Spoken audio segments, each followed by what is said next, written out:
চ্যানেলে নতুন একটি ভিডিওতে আপনাদের সকলকে জানাই অনেক অনেক স্বাগত। বন্ধুরা, আজকে আমি আপনাদের সামনে পিকাচু কেকের ডিজাইন নিয়ে চলে আসলাম। আর এখানে কিন্তু আমি কেকটা পুরোপুরি তৈরি করে নিয়েছি, মানে ক্রাম কোটিং করে ফ্রিজে সেট হতে দিয়েছিলাম। আর যে কান দুটো আপনারা দেখতে পাচ্ছেন ওটাও কিন্তু আমি কেকের সাহায্যে তৈরি করে নিয়েছি। আমি কান দুটো সেট করা আপনাদের দেখাতে পারিনি, কারণ হচ্ছে আমি যখন কেকটা তৈরি করছিলাম তখন আমাদের এখানে কারেন্ট ছিল না। আর তার থেকেও বড় কথা, সেদিন খুব ঝড় বৃষ্টি হচ্ছিল, এর জন্য কারেন্টটা অফ ছিল। আর এর জন্য আমি আপনাদের কান সেট করাটা দেখাতে পারিনি, এটা একটা কারণ। আর একটা কারণ হচ্ছে আমি কান সেট করা নিয়ে একটু ভয়ে ভয়ে ছিলাম, কারণ এই কেকটা যেহেতু আমি এই প্রথম তৈরি করছি, তাই আমি ঠিকঠাক করে বুঝতে পারছিলাম না যে কান দুটো সেট করলে দাঁড়িয়ে থাকবে নাকি পড়ে যাবে। তো দেখলাম না, কান দুটো ভালোই সেট হয়েছে। আমি সেট করে ক্রাম কোটিং করে ফ্রিজে অনেকক্ষণ সেট হতে দিয়েছিলাম বলে ভালোই সেট হয়েছিল কান দুটো। তো এখানে আমি প্রথমে কি করে নিলাম, একটা গ্লাসের সাহায্যে চোখ দুটো করে নিলাম, আর একটা কাঠির সাহায্যে পুরো কার্টুনটাকে স্কেচ করে নিলাম। আর গাল দুটো আমি একটা গ্লাসের সাহায্যে অর্ধ গোলাকার আকৃতির শেপ করে নিলাম। যেহেতু পিকাচুর গালে তো আপনারা দেখেই যে একটু হালকা রেড রেড ব্লাশার মতন থাকে, তো বেশ কিউটও লাগে কিন্তু পিকাচুকে দেখতে। তারপরে আমি একটা পাইপিং ব্যাগের মধ্যে ইয়েলো কালারের ক্রিম ভরে যেই লাইনগুলো আমি একটা কাঠির সাহায্যে এঁকে নিয়েছিলাম, আগে সেইগুলোকে ভরাট করব, তারপরে পুরো কেকটাকে ভরাট করে নেব। আর আগে যদি আপনি আউটলাইনগুলোকে স্কেচ করে নেন ক্রিমের সাহায্যে, তাহলে কিন্তু আপনাদের বুঝতেও সুবিধা হয় যে না কোথায় চোখ রয়েছে, কোথায় মুখ, কোথায় জিভ, এইগুলো কোথায় কোথায় রয়েছে সেগুলো আপনাদের বুঝতে সুবিধা হবে। এর জন্য আমিও সেমভাবে আগে ক্রিমের সাহায্যে আগে ওগুলো আন্ডারলাইন করে নিয়েছি, তারপরেই কিন্তু আমি পুরো কেকটা কভার করে নিচ্ছি। আর বন্ধুরা, এখানে কিন্তু আমি কোনো নোজেলসের ব্যবহার করিনি। আপনারা চাইলেন ছোট স্টার নোজেলটাও ইউজ করতে পারেন, কিন্তু আমি এখানে কোনো নোজেলসের ইউজ করিনি। আর আপনাদের কিন্তু বুঝতেও সুবিধা হবে, কারণ অনেক নতুন যারা শিখছেন বা ছোট যারা শিখতে চাইছেন, তারাও কিন্তু যারা নোজেলস ভালো এখনও ইউজ করতে পারেন না, তাদেরও কিন্তু এটা বুঝতে সুবিধা হবে।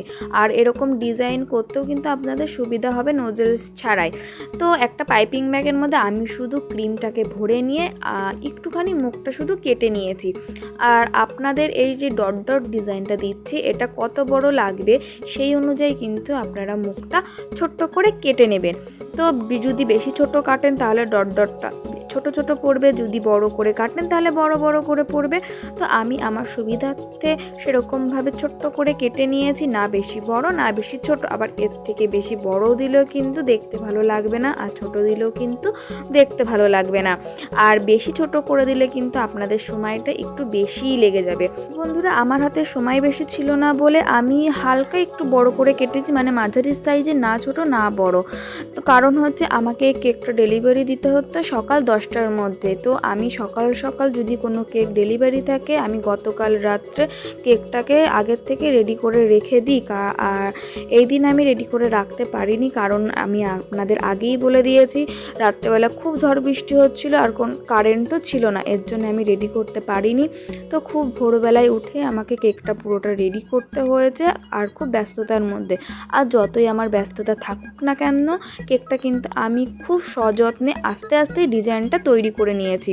আপনারা দেখতেই পাচ্ছেন আমি কিন্তু একটা গ্যাপিং রেখে কিন্তু ডট ডটটা দিয়ে ভরাট করে নিচ্ছি, মানে কিছুটা পরিমাণ আমি আগে মার্ক করে নিচ্ছি যে না এইটুকখানি আমি একটা লাইনের সাহায্যে ভরাট করছি।